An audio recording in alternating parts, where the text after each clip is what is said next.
ओम सद्गुरुवे नमः। Most welcome in world of physics. आपके अपने YouTube channel United educators app में मेरे प्यारे स्वागत है आपका। ठीक है, क्या करें, रोग है यूट्यूब वाली लाइन, क्या subscribe, like, share and comment और बेल आइकन प्रेस करने का और कराने का जो सिलसिला है, मतलब मोटिवेट करने का अपने फ्रेंड्स को, रिलेटिव्स को, वो आपको कंटिन्यू रखना है मेरे प्यारे। ठीक है, आप जान ही रहे हैं आपकी वही पुरानी सीरीज जिसका नाम भी अजीब है, न्यू सीरीज। पेपर यहीं से रहेगा 2025-2026 CBSE oblique UP board. Syllabus दोनों जगह एक ही है। उसी क्रम को आगे बढ़ाते हुए आज एक टॉपिक लाए हैं। टॉपिक क्या चैप्टर ही है आपका, इलेक्ट्रोमैग्नेटिक है। ठीक है, लास्ट चैप्टर है फर्स्ट बुक का। ठीक है, आप कहते हैं सर सीक्वेंस क्यों तोड़ दे रहे हैं, तो भाई अब जो प्रीवियस चैप्टर जिसका लेक्चर्स अपलोड हो चुके हैं उसका पीवाईक्यू सॉल्व करना है, उसका पीवाईक्यू हो जाएगा तब उस क्रम में अगला चैप्टर। ठीक है, तो चलें आगे बढ़ते हैं। कभी कभी क्रम भी तोड़ना चाहिए। एनसीईआरटी में जो चैप्टर्स का क्रम है या फिजिक्स में जो इन्वेंशंस का क्रम है उसी क्रम में है मामला। पहला चैप्टर है electric charges and fields. Charge होगा तभी फील्ड होगी। अब फील्ड है तो पोटेंसी भी होगी, पोटेंसी है तो कैपेसिटेंस भी होगा, तो इलेक्ट्रोस्टैटिक पोटेंशियल एंड कैपेसिटेंस अगला चैप्टर है। अब पोटेंसी और कैपेसिटी है तो आप बैठे थोड़े रहेंगे, आप दौड़ेंगे। चार्ज दौड़ेगा, rate of flow of charge. Current तो अगला चैप्टर करंट इलेक्ट्रिसिटी है। चार्ज दौड़ ही गया है, फिर मूविंग चार्जेज एंड मैग्नेटिज्म अगला चैप्टर। मैग्नेटिज्म रुके हैं तो अगला चैप्टर मैग्नेटिज्म एंड मैटर। और जब मैटर समझ गए अब विदाउट कांटेक्ट भी आप दूसरों पर प्रभाव डाल सकते हैं, वो है इलेक्ट्रोमैग्नेटिक इंडक्शन। और इलेक्ट्रोमैग्नेटिक इंडक्शन जाते जाते एसी जनरेटर आप बना दिए और उसने अल्टरनेटिंग करंट जनरेट कर दिया। अब अगला चैप्टर हो गया आपका अल्टरनेटिंग करंट। ठीक है, अब हम इलेक्ट्रिसिटी और मैग्नेटिक बारे में खूब अच्छे से जान गए हैं। तब उनके कॉम्बिनेशन से एक वेव जनरेट हो रही है जिसका नाम है इलेक्ट्रोमैग्नेटिक वेव। ठीक है, तो इलेक्ट्रोमैग्नेटिक वेव आपके सामने लिखा है यहाँ पे। तो फिर आगे बढ़ते हैं, यहाँ डिस्प्लेसमेंट करंट लिखा है। क्या लिखा है? Displacement current. अब जरा देखें ये चैप्टर की शुरुआत कैसे हो रही है, तो आपको ये अच्छे से याद होगा। वैसे आपको याद बहुत रहता है, आपको अच्छे से क्या याद होगा, कभी हमने क्या किया था, कभी हमने इलेक्ट्रिक करंट से मैग्नेट बनाया था। इलेक्ट्रिक करंट से क्या बनाया था? मैग्नेट बनाया था। यहाँ ऐसे करंट चली थी प्लस से, इलेक्ट्रॉन अपोजिट चले थे। माइनस में करंट इंटर की थी, इलेक्ट्रॉन यहाँ भी अपोजिट चले थे। करंट यहाँ ऐसे चलती हुई। अब यहाँ राइट हैंड थंब रूल लगाया जाए तो करंट की डायरेक्शन में यदि फिंगर्स को रैप करे तो थंब इधर भागेगा। इसका मतलब अंदर जो मैग्नेटिक फील्ड की डायरेक्शन है वो इस साइड में होनी है। किस साइड में होनी है? इस साइड। ठीक है, तो मैग्नेटिक फील्ड लाइंस यहाँ से एग्जिट करेंगे और यहाँ से एंटर करेंगे। और जिधर एंटर करती हैं वो साउथ पोल होता है, जिधर एग्जिट करती हैं वो नॉर्थ पोल होता है। ये क्लोज लूप बनाती हैं, आप देख ही रहे हैं। ठीक है प्यारे, वैसे भी देखा जाए तो आपको कभी रटाया गया था कि क्लॉकवाइज हो हाँ तो साउथ पोल, एंटी क्लॉकवाइज हो तो क्या? North pole. अब मेरे प्यारे जरा यहाँ देखें आप, यहाँ करंट ऐसे चल रही है और ये इंड हम आपके सामने कर दें तो ये है क्लॉकवाइज। क्लॉकवाइज है इसीलिए वो साउथ पोल लिखा गया है। और इस इंड को आपके सामने कर दें, इस वाले इंड को, एंटी क्लॉकवाइज, एंटी क्लॉकवाइज को लिखा गया है नॉर्थ पोल। ठीक है, तो यहां हमने देखा कि करंट ने, किसने? करंट ने मैग्नेट बना दिया।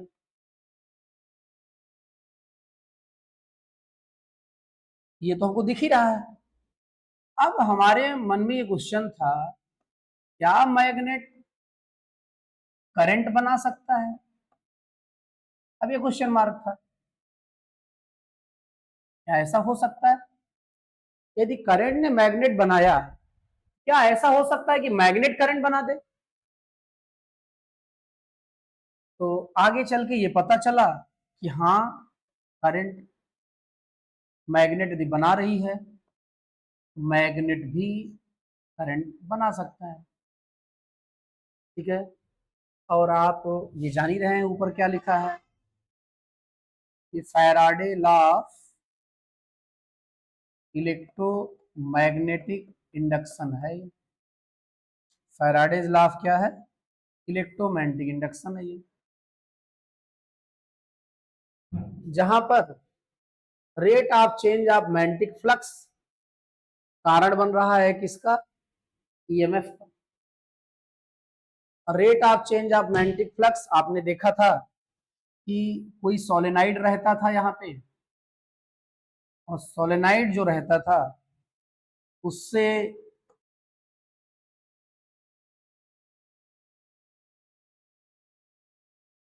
उसमें हम लोग जो है यहाँ एक गैल्वोमीटर लगा देते थे। क्या लगा देते थे, गैल्वोमीटर।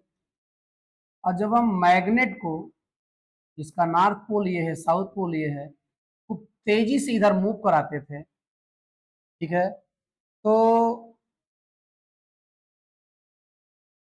इससे निकलने वाली जो मैग्नेटिक फील्ड लाइंस रहती थी,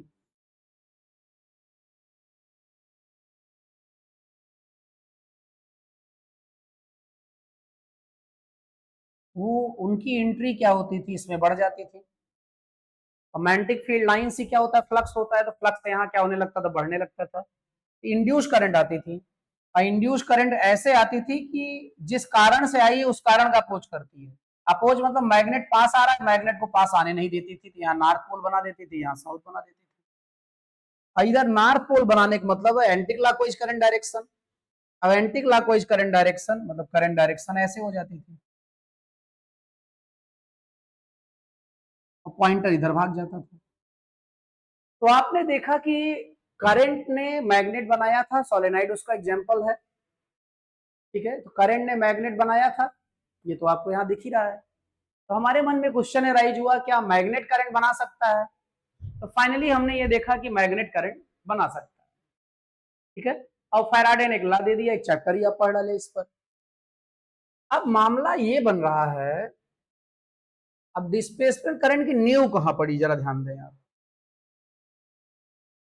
डिस्प्लेसमेंट करंट की नींव, अब जैसे ये ईएमएफ है, ईएमएफ को लिख सकते हो आप integral, close integral of E dot DL is equal to minus N D five B by D T, D five B by D T. अब ये कहां से लिखा जा रहा है, तो मेरे प्यारे आप जानते हैं, अभी आप प्रूफ किए थे कि E is equal to what, minus DV by DL. यहां अभी डीवी की जगह पे क्या आ रहा है, ईएमएफ आ रहा है। डीवी की जगह पे क्या आ रहा है, ईएमएफ आ रहा है।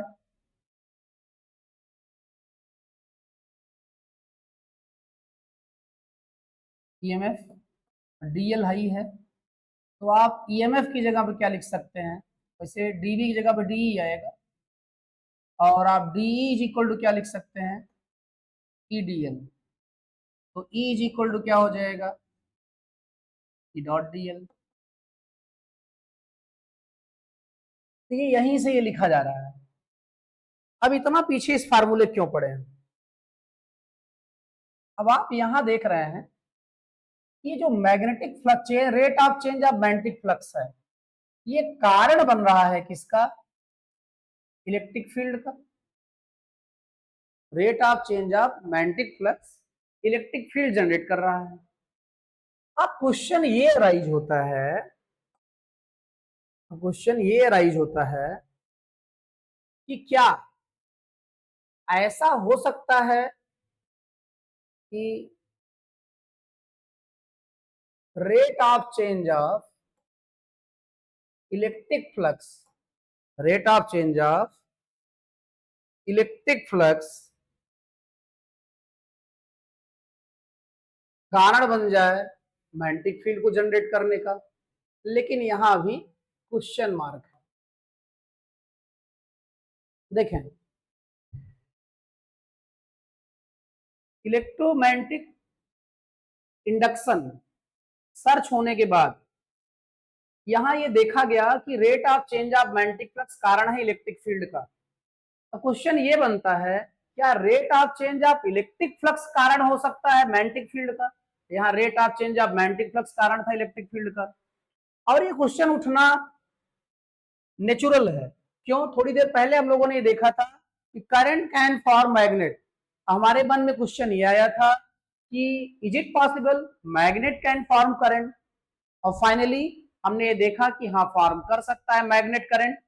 और जो इलेक्ट्रोमैग्नेटिक इंडक्शन लॉ था, और एक पूरा पूरा चैप्टर आपने इलेक्ट्रोमैग्नेटिक इंडक्शन पढ़ा।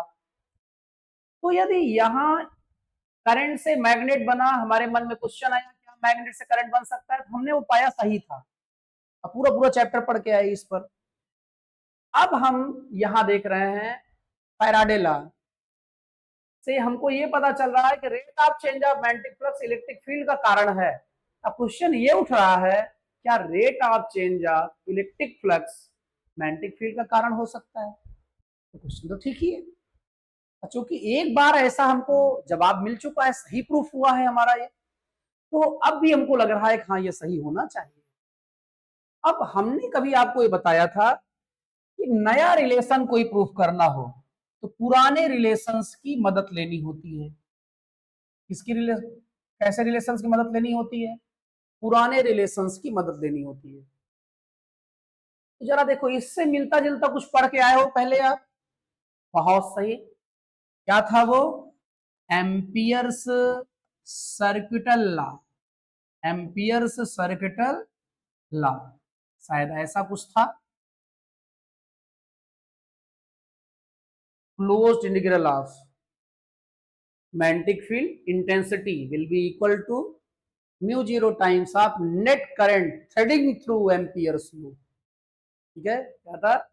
Closed linear integral of magnetic field intensity over a closed loop that is ampere's loop will be equal to mu zero times of net current threading through amperes।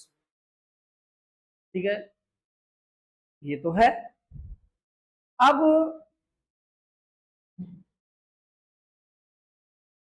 अब ऐसा कोई चाहिए कि जहां अब आपको ये प्रूफ करना है, पहली चीज तो कि ये एक रिलेशन मिल ही गया, आपको ये प्रूफ करना था। अब एम्पियर सर्कुलर लॉ मिल गया, कोई ऐसा चाहिए कि जिसमें rate of change of magnetic flux भी हो रहा हो, rate of change of electric flux हो रहा हो। क्या हो रहा हो? Rate of change of electric flux हो रहा हो।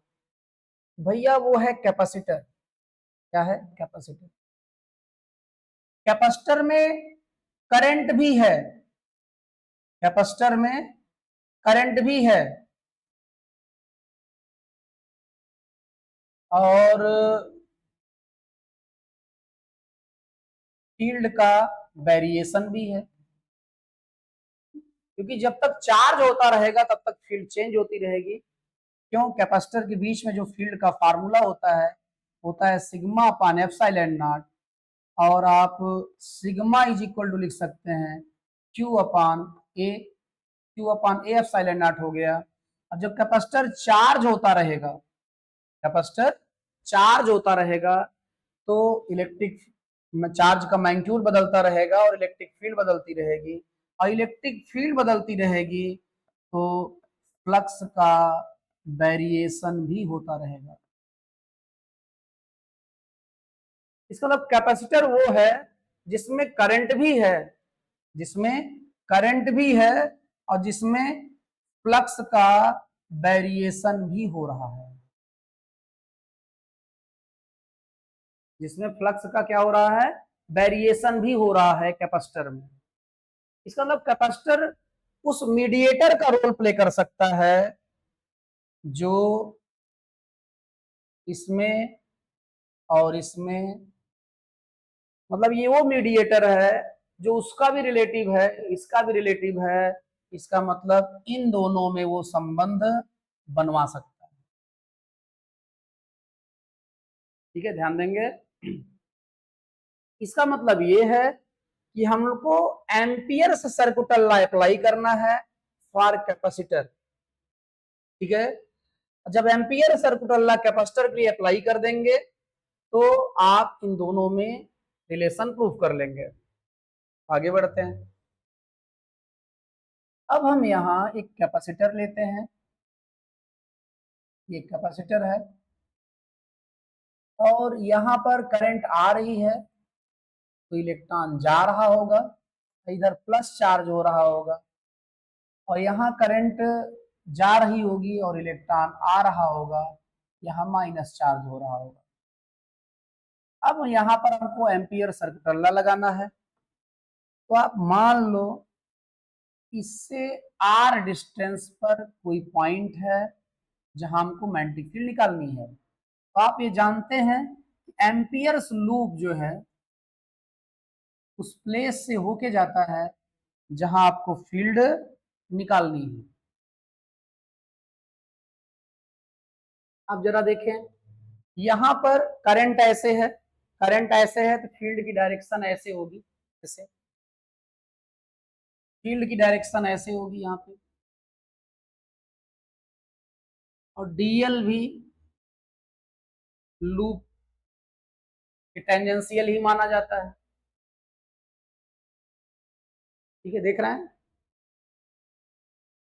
अब यहां पर हम अप्लाई करते हैं एम्पियर सर्किट लॉ, तो B dot D L is equal to mu naught I net, ये मैथमेटिकल फॉर्म है एम्पियर सर्किट लॉ का। यहां हो जाएगा B D L cos zero, क्योंकि B dot D L B D L. अब cos zero क्यों? क्योंकि दोनों की डायरेक्शन सेम ही है, आपको दिख ही रहा होगा। और करंट लूप से कितना थ्रेड कर रही है? I. Current threading through amperes loop है आई, आई लिख दिया गया।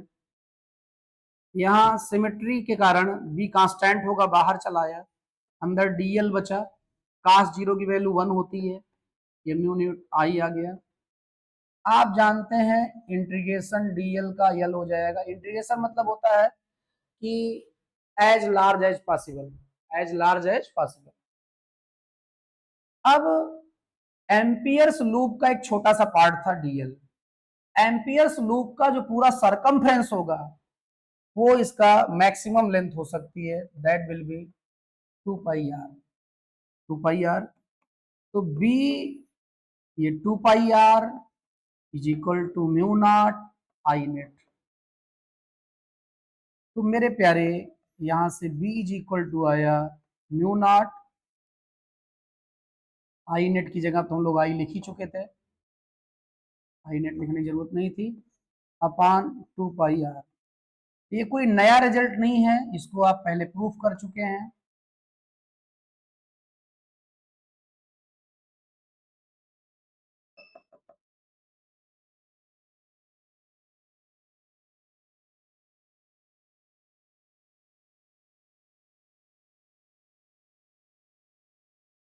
ठीक, ये आ गया। अब इसी क्वेश्चन में आप मान लें, इसको थोड़ा छोटा कर देते हैं, थोड़ा सा बड़ा, आपको दिखता रहे। हाँ भाई देखें, अब फिर से आपका कैपेसिटर है और कैपेसिटर में करंट आ रही है और इलेक्ट्रॉन जा रहा है, वही सिचुएशन। यहां भी करंट जा रही है और इलेक्ट्रॉन आ रहा है, यहाँ प्लस चार्ज है, यहाँ माइनस चार्ज है। और फिर से आपको उसी पॉइंट पर फील्ड निकालनी है जहां थोड़ी देर पहले आप निकाल रहे थे। अब भी आप जो एम्पियर्स लूप लेंगे, अब थोड़ा उसको आप बदल दिए। क्या बदल दिए आप? अब जो एम्पियर्स लूप आप ले रहे हैं,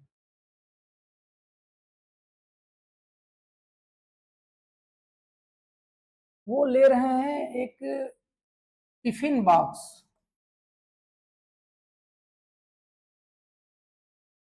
और टिफिन बॉक्स कैसा? विदाउट लिड, बगैर ढक्कन का एक टिफिन बॉक्स ले लिए हैं जिसमें के अंदर कैपेसिटर की एक प्लेट इंक्लोज है और दूसरी बाहर है। अब भी यदि आप करंट के कारण यहां मैग्नेटिक फील्ड देखेंगे तो यहां पर जो मैग्नेटिक फील्ड अब भी आएगी उसकी डायरेक्शन फिर यही होगी और डीएल भी इधर ही होगा। ठीक है, समझ रहे होंगे आप। अब जो है मेरे प्यारे फिर से एम्पियर सर्किट लॉ लगाएं आप। और एम्पियर सर्किट लॉ क्या है आपका, B dot D L is equal to mu naught I net. Due to symmetry B constant होगा आपका, यहाँ B D L cos zero लिखा जा रहा है क्योंकि दोनों डायरेक्शन सेम है, आप देख ही रहे हैं। और म्यू नॉट आई नेट, यहां इस लूप को थ्रेड करके कोई करंट नहीं जा रही है तो यहां जीरो हो जाएगा। और सिमेट्री के कारण बी कांस्टेंट होगा, बाहर आ जाएगा, अंदर डीएल बचेगा, कास जीरो वैल्यू 1 हो जाएगी, इधर जीरो आ गया। और डीएल का इंटीग्रेशन आप जान ही रहे हैं क्या होता है, 2 पाई आर होता है। अभी अभी थोड़ी देर पहले बात हुई थी, because integration of DL is equal to L is equal to 2 pi R is equal to 2 pi R. तो मेरे प्यारे जो है, अब देखो 2 पाई आर तो जीरो होगा नहीं। दो चीजों का प्रोडक्ट तभी जीरो होता है जब दोनों में कोई ना कोई एक जीरो हो। जब ये नहीं जीरो होगा, ये बेचारा जीरो है, ये बेचारा जीरो है। अब जरा ध्यान दो, आप वायर से बराबर डिस्टेंस पर उसी पॉइंट पर यहाँ फील्ड निकाल रहे हैं और उसी पॉइंट पर यहाँ भी फील्ड निकाल रहे हैं, और यहाँ रिजल्ट आ रहा है आपका mu naught I upon 2 pi R और यहाँ जीरो आ रहा है। और ये जो इनकंसिस्टेंसी है ये रिजल्ट में, ये इंडिकेट कर रही है कि there are some missing term, यहाँ कुछ ना कुछ मिस कर रहा है। ठीक है, और वो जो मिस कर रहा है वो करंट है, ये भी पता चल रहा है। क्यों? क्योंकि करंट जीरो हुई तभी समस्या आई। ठीक है, अब हम लोग ये चेक करते हैं क्या रियली वो करंट ही थी जो मिस हो रही है। अब जरा ध्यान दें, जरा ध्यान दें, यहां से करंट तो नहीं जा रही है लेकिन यहां से इलेक्ट्रिक फ्लक्स तो जा रहा है। और जो इलेक्ट्रिक फील्ड लाइन है और जो एरिया वेक्टर होगा, क्या होगा, जो एरिया वेक्टर होगा, एरिया वेक्टर, दोनों की डायरेक्शन क्या है, सेम है। दोनों डायरेक्शन क्या है, सेम है। अब जरा देखें, यहां बीच में स्पेस है इसीलिए छोड़ा गया है। अब जरा यहां ध्यान दें आप, क्या ध्यान देना है, देखो यहां दरवाजे पे कैमरा लगा है, उस कैमरे में दिख रहा है कि करंट कमरे में गई, और एग्जिट गेट पर भी एक कैमरा लगा है, उस कैमरे में दिख रहा है कि करंट बाहर गई। लेकिन कमरे के अंदर जो कैमरा लगा है उसमें करंट नहीं दिख रही है, उसमें करंट नहीं दिख रही है। अब जो है करंट कमरे में तो जा रही है, करंट कमरे से निकल भी रही है, लेकिन कमरे में करंट नहीं दिख रही है। इसका मतलब कोई और रूप रख के वो कमरे में थी, कोई और रूप रख के वो कमरे में थी। यही बात तो हुई ना।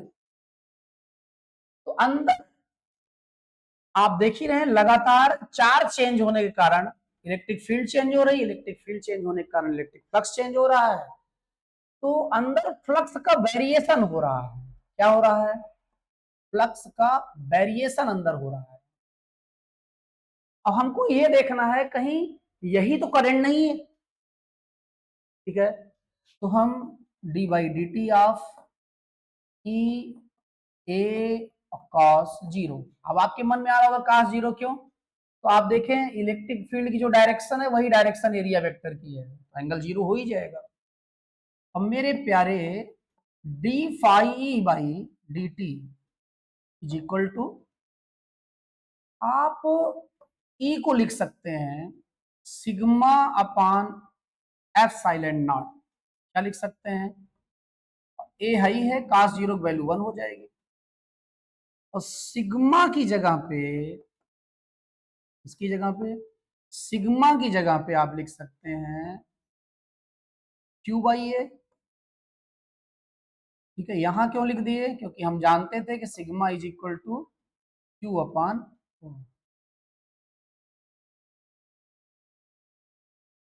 क्योंकि हमको पता था कि इलेक्ट्रिक फील्ड की वैल्यू जो है प्लेट्स के, कैपेसिटर के प्लेट्स के बीच में सिग्मा अपान एप्सिलॉन नॉट होता है। और यहाँ क्यू बाई ए लिख दिए, एप्सिलॉन नॉट पहले से था, ए भी लिख दिए। अब क्यों लिख दिए, क्योंकि हम ये भी जानते हैं कि sigma is equal to Q upon A होता है। और ए से ए कैंसिल हो गया, और 1 अपान एप्सिलॉन नॉट कांस्टेंट होने के कारण बाहर आ गया, अंदर बचा D Q by D T. D Q by D T को देखते ही शॉक लगा हमारे मन में, और शॉक क्या लगा, पहचान ही रहे हैं D Q by D T को, कौन है भाई, करंट है। और इसी को डिस्प्लेसमेंट करंट बोला गया। डिस्प्लेसमेंट क्यों, यहां तक जो करंट आएगी, ये जो करंट है ये वाली, इस करंट को हम कंडक्शन करंट बोलेंगे। क्या बोलेंगे, कंडक्शन करंट, क्योंकि वायर के थ्रू आ रही है। और यहां जो करंट गई है वायर के थ्रू नहीं गई है, इसको हम क्या बोल रहे हैं, डिस्प्लेसमेंट करंट बोल रहे हैं। यहां जो करंट रह रही है उसे हम डिस्प्लेसमेंट करंट बोल रहे हैं। ठीक है, अब देखो पहचान में क्यों नहीं आया था, अब तो आपको समझ में आ गया होगा। इसने जो है 1 अपान एप्सिलॉन नॉट नाम की चद्दर ओढ़ रखा था, दूसरा रूप धारण कर लिया था, कैमरे की पकड़ में नहीं आ रहा था, पकड़ में आ गया, पकड़ में आ गया, पकड़ में आ गया। अब मेरे प्यारे I D is equal to हो गया epsilon naught D phi E by D T. यही है डिस्प्लेसमेंट करंट, यही क्या है, डिस्प्लेसमेंट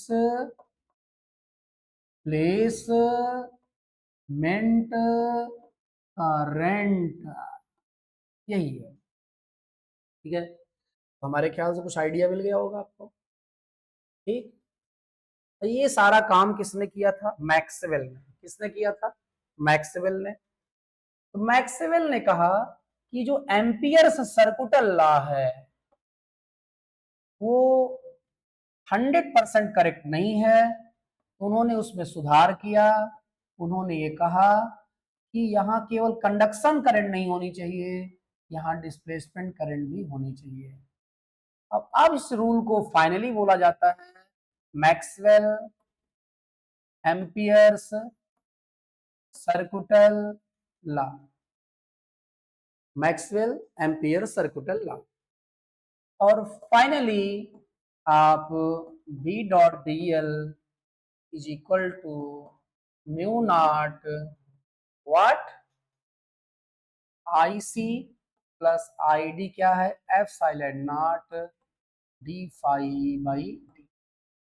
ये फाइनल रिलेशन हो गया। तो एम्पियर सर्कुटल लॉ को क्या किया गया, मॉडिफाई कर दिया गया। ठीक है ना मेरे प्यारे, अब जरा देखें हमने क्या पाया, rate of change of electric flux is the cause of magnetic. ठीक है, तो मामला यहीं से शुरू हुआ था। हमारा जो क्वेश्चन मार्क था, क्या rate of change of electric flux magnetic field का कारण हो सकता है, क्यों, क्योंकि हमने ये देखा था कि rate of change of magnetic flux electric field का कारण था। ठीक है, तो हमने फाइनली ये प्रूफ कर दिया कि हाँ ये कारण हो सकता है। अब ये समझ लो एक मील का पत्थर था फिजिक्स के डेवलपमेंट में, टेक्नोलॉजी के डेवलपमेंट में, क्योंकि इसी के बाद हम लैब में जाके इलेक्ट्रोमैग्नेटिक वेव को जनरेट करने लगे। ठीक है मेरे प्यारे, अब 4 इक्वेशंस हैं जिन्हें ग्रुप ऑफ मैक्सवेल इक्वेशंस बोलते हैं, जिसमें पहला है आपका Gauss law of electrostatics.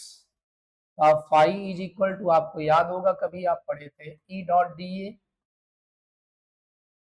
Is equal to, ये क्या था आपका 1 upon epsilon naught Q net. ये था गॉस लॉ ऑफ इलेक्ट्रोस्टैटिक्स। दूसरा है आपका phi B is equal to B dot D A is equal to 0। ये क्या था, गॉस लॉ ऑफ मैंटिल था। इन दोनों की मदद से हम लाइट का ट्रांसवर्स नेचर, कौन सा नेचर, ट्रांसवर्स नेचर प्रूफ करते हैं, जो कि सिलेबस तो नहीं है, नहीं करके दिखा देते हैं अभी हम। और फिर तीसरा आपका है E इज इक्वल टू या integration of E dot D L is equal to minus N D five B by D T.